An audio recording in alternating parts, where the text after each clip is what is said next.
Running is good for health, ऐसे ही कहा इस किताब में। किताब का नाम है the complete book of running by James fix, 1980s की बेस्ट सेलर किताब। और इसके ऑथर जेम्स फिक्स जिन्होंने दुनिया को सिखाया रनिंग कैसे करना है, रनिंग कितनी ज़रूरी है आपके जीवन के लिए, आपके हेल्थ के लिए।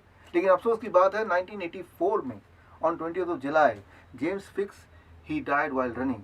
दौड़ते हुए उनका हार्ट अटैक आ गया और 52 की एज में उनकी डेथ हो गई। और ऐसी हज़ारों एथलीट्स हैं दुनिया भर में, आप स्क्रीन पे देख रहे होंगे कुछ नाम स्क्रॉल होते हुए, जिनकी डेथ प्लेग्राउंड में खेलते हुए हो गई because of cardiac arrest, because of heart attack. Recent example है पिछले साल का 24 मार्च 2018, ज़ीकी अपशॉ, बहुत बड़े बास्केटबॉल के प्लेयर, खेल के मैदान में खेलते हुए हार्ट अटैक से उनकी डेथ हुई।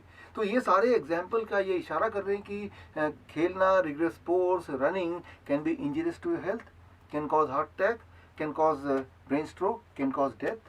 कंक्लूजन में आने से पहले ज़रा इसको एनालाइज कर लेते हैं। आपको समझाने के लिए मैं एक जूते का एग्जांपल लेता हूँ। इमेजिन कीजिए कि आप जब भी जूता पहनते हैं, एक पर्टिकुलर जूता, तो चलते हुए बहुत सारी चुभन होती है, दर्द होता है, पेन होता है। जब भी उस जूते को पहन के चलेंगे तो चुभन होती है, दर्द होती है, पेन होता है। सो कुछ लोग सारे के सारे रिस्पॉन्सिबिलिटी डाल देंगे कि जूते का डिज़ाइन ठीक नहीं है या फिर चलने का स्टाइल ठीक नहीं है। लेकिन अगर आप जूते को इंस्पेक्ट करेंगे तो पाएंगे एक छोटा सा कंकड़। वो जो छोटा कंकड़ है that was responsible for that discomfort, for that pain. तो कहीं ऐसा तो नहीं कि हमारे हार्ट अटैक का कारण भी हमारे जीवन में कोई एक छोटा सा कंकड़। तो हमें सिर्फ इतना करना है, उस कंकड़ को पहचानना है और पहचान के उठा के बाहर फेंकना है। That is what we are going to do right in the 3 days of conference which we are going to hold in Bhopal in Sant Hridaram Medical College of Naturopathy and Yogic Science, 15, 16 और 17 मार्च। सो यही वो कंकड़ क्या है हमारी ज़िंदगी से, हम उसको उठा के बाहर फेंके, and that can help you to lead a long, healthy, drug free, disease free life. फिलहाल थोड़ा हम अंडरस्टैंड करते हैं ये heart disease, heart attack, running, इन सब का रिलेशनशिप क्या है। इसको समझने के लिए एक इमेजिनरी सिचुएशन लेते हैं। इमेजिन कीजिए आप ओलंपिक के रेस में खड़े हैं, आपके साथ बहुत सारे और खिलाड़ी भी हैं और रेस की काउंटिंग स्टार्ट हो चुकी है। इट स्टार्ट्स विद, आप अलर्ट हैं, आप सुन रहे हैं 3, 2, 1। अभी 1 पे आप दौड़ नहीं सकते बिकॉज 1 के बाद एक फायरिंग की आवाज़ होगी, तब आपको दौड़ना है। सो इस वक्त जबकि 1 की आवाज़ आप सुन रहे हैं, आप स्टेशनरी, आप कुछ भी नहीं कर रहे हैं, सिर्फ सुन रहे हैं। इस वक्त अगर कोई आपका ब्लड प्रेशर मेजर करेगा, माई गॉड, इट इज 220/120। अब जरा सोचिए, इमेजिन कीजिए एक डॉक्टर जिसको बाकी सिचुएशन का कुछ भी होश नहीं है, वो सिर्फ उसका फोकस है बीपी मॉनिटर पे, और मॉनिटर पे लिखा आ रहा है 220/120। तो वो क्या कंक्लूड करेगा? My God, you may die of heart attack, आपका ब्लड प्रेशर तो बहुत ज़्यादा डेंजरसली हाई है। वो इमीडिएटली आपको बोलेगा कि दवा खा लो, ब्लड प्रेशर को लो करो। लेकिन आपको पता है कि उसकी कोई भी ज़रूरत नहीं, because there is a cause, there is a reason. ये हमारे बॉडी की फंक्शनिंग है, हमारी बॉडी प्रिपेयर कर रही है हमें उस रेस के लिए, जिताने के लिए। इसको ज़रा समझने की कोशिश करते हैं कि अभी तो दौड़ना शुरू ही नहीं किया, पहले से ही क्यों हार्ट बीट हाई हो गया, पल्स रेट हाई हो गया, ब्लड प्रेशर हाई हो गया। इसको ज़रा ध्यान से सोचिए।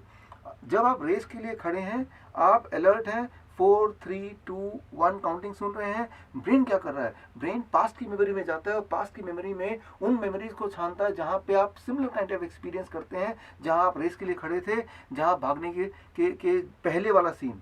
तो ब्रेन देखता है कि इस सीन के बाद अगला सीन है, आप दौड़ेंगे।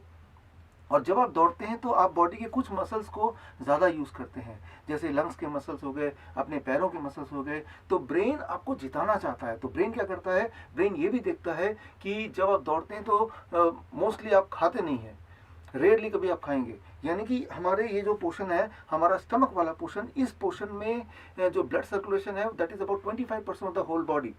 लेकिन इस वक्त क्योंकि आप खाएंगे नहीं, इतने सारे ब्लड की ज़रूरत नहीं है, ब्लड फ्लो की ज़रूरत नहीं है। तो ब्रेन क्या करता है, उस सेकेंड्स में जब आप सुन रहे हैं 4, 3, 2, 1, ब्रेन उस ब्लड सर्कुलेशन को रीडिस्ट्रीब्यूट करता है, और ताकि वो ब्लड सर्कुलेशन उन ऑर्गन को जाए, उन मसल्स को जाए जिसकी आप अभी इस्तेमाल ज़्यादा करने वाले हैं, ताकि उसमें नरिशमेंट जाए, उसमें न्यूट्रिशन जाए, उसमें फूड जाए, उसमें ऑक्सीजन जाए। लेकिन इस सब को करने के लिए वो भी एक आध सेकंड में ब्रेन को बहुत तेज़ी से काम करना पड़ता है। वो हार्ट को बोलता है कि तेज़ी से न्यूट्रिशन पहुंचाओ, and that leads to higher blood pressure, dangerously higher blood pressure. So here the high blood pressure is not dangerous because it is a mechanism of brain and immunity। आपकी immunity और आपका brain के बीच में there is a connection. बीच में there is a harmony, and that harmony helps you to lead a long and healthy life. वो harmony ये इंश्योर करता है कि आपके जीवन का जो रेस है वो लगभग 100 साल का हो। लेकिन आजकल के जो मॉडर्न डॉक्टर्स हैं, मॉडर्न जो मेथड्स हैं हेल्थ के, वो इस ब्रेन और हमारे इम्यूनिटी के कॉम्बिनेशन को, कनेक्शन को अंडरस्टैंड नहीं कर पाते हैं। मसलन कई बार आपका ब्लड शुगर हाई होगा, इसी तरह से कई बार आपका बॉडी का टेम्परेचर हाई हो जाता है, जैसे हम फीवर बोलते हैं। कई बार ब्लड कोलेस्ट्रॉल थोड़ा हाई मिलता है, right, which is called high cholesterol syndrome. So इन सारी चीज़ों में, in all this, you are diagnosed as a patient. और इस बात को इग्नोर करते हुए कि ये ब्लड प्रेशर हाई क्यों था, ब्लड शुगर हाई क्यों है, टेम्परेचर क्यों बढ़ गया, there has to be a cause.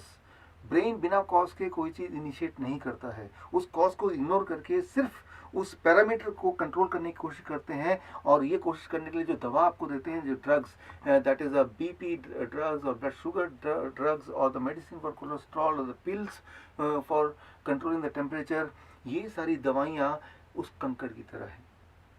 सो हमारे जीवन में कुछ ऐसे फूड आइटम हैं और कुछ ऐसे ड्रग्स हैं जो वो कंकड़ वाला रोल प्ले करते हैं। अगर आपने उसको पहचाना नहीं तो that may lead to heart disease, that may lead to death.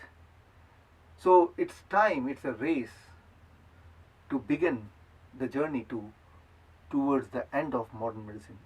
मैं बात कर रहा हूँ 3 दिन के कॉन्फ्रेंस का, 15, 16, 17 मार्च 2019 eight Sant Hirdaram medical college of naturopathy and yogic science, जो कि हम 3 दिन का कॉन्फ्रेंस कर रहे हैं, जिसकी अनाउंसमेंट हमने की थी 10 जनवरी, ऑफिशियल अनाउंसमेंट 1 महीने पहले।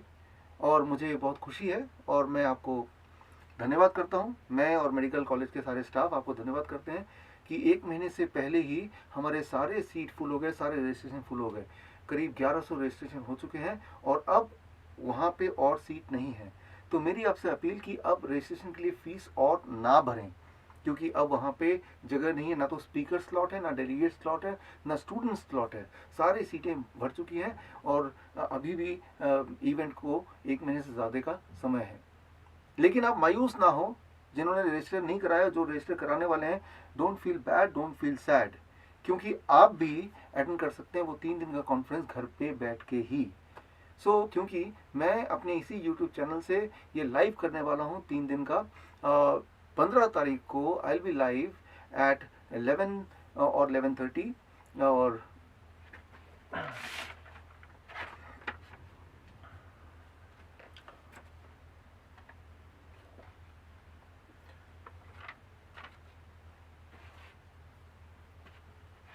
15 तारीख को I will be live on 11:30 to 1। 16 तारीख को I will be live between 9 AM to 11 AM and 17 तारीख को I will be live between 4 PM to 6 PM। ये 3 दिन मैं लाइव रहूँगा YouTube चैनल में या फिर मेरे फेसबुक में। ज़्यादा जानकारी के लिए आप मेरे इस वीडियो के डिस्क्रिप्शन में जाइए एंड मैं आपसे मिलने वाला हूँ। Let's meet on 15, 16 and 17th of March at the comfort of a home. Connect me through my YouTube channel Dr. Bishwarup Rao Chaudhary or through my Facebook page. All the best. Thank you. Jai Hind.